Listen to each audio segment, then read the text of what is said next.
Nos parents disent que l'on reste souvent sur nos téléphones, nos ordinateurs ou encore qu'Internet nous monte à la tête.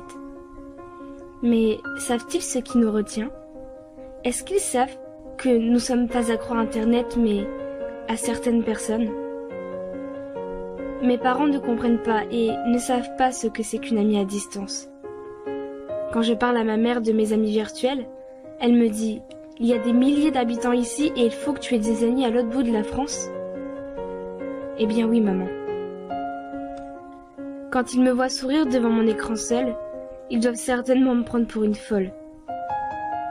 Mais il faut qu'ils sachent qu'une amitié à distance, une amitié virtuelle, c'est une vraie amitié.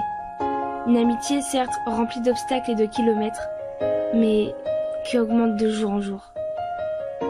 Chaque jour on se lève et on va voir son profil ou son mur, voir si tout va bien, si elle va bien. Si elle ne l'est pas, on n'est pas à côté pour la prendre dans nos bras, mais on trouve toujours une solution pour enterrer sa tristesse le plus profond possible. On n'est pas en face pour rigoler, on est à travers un écran. Et pourtant les rires sont les mêmes, tout comme les sourires. C'est fou comment on peut s'attacher à une personne à travers un simple et foutu écran. C'est fou comment cette personne peut vous combler, réparer toutes les fissures des coups que vous avez encaissés alors qu'elle est à des centaines, voire des milliers de kilomètres. C'est fou comment elle peut être importante face à des gens que vous voyez tous les jours. On s'attache vraiment à cette personne jusqu'à lui confier vos secrets, vos hontes et vos douleurs.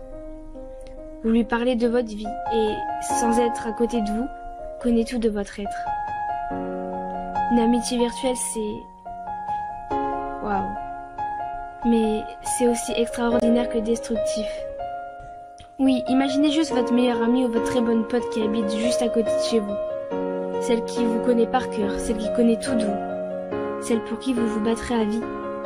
Cette personne, imaginez-la à des centaines ou des milliers de kilomètres. Et pas pour une semaine de vacances, non. Pour toute l'année, toute sa vie. Ça vous briserait le cœur de plus la serrer dans vos bras, n'est-ce pas? Eh bien voilà. Voilà ce qu'on ressent quand on parle à notre meilleure rencontre virtuelle. On est comblé comme détruit. Et heureux comme brisé. Mais il y aura un jour, et écoutez bien ce que je vais vous dire si vous pensez que vous ne verrez jamais votre rencontre virtuelle.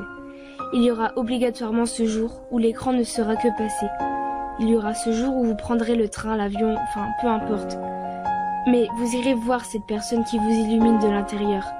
Et quand elle sera en face de vous, vous foncerez dans ses bras et ne la lâcherez pas. Croyez-moi, il y aura ce jour où vous direz toutes les choses que vous souhaitez lui dire en face. Et ce sera un de vos plus beaux jours.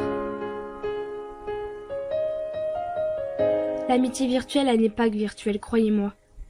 L'amitié virtuelle, je pense que c'est l'amitié la plus forte qui puisse exister. Et la plus sincère sans doute.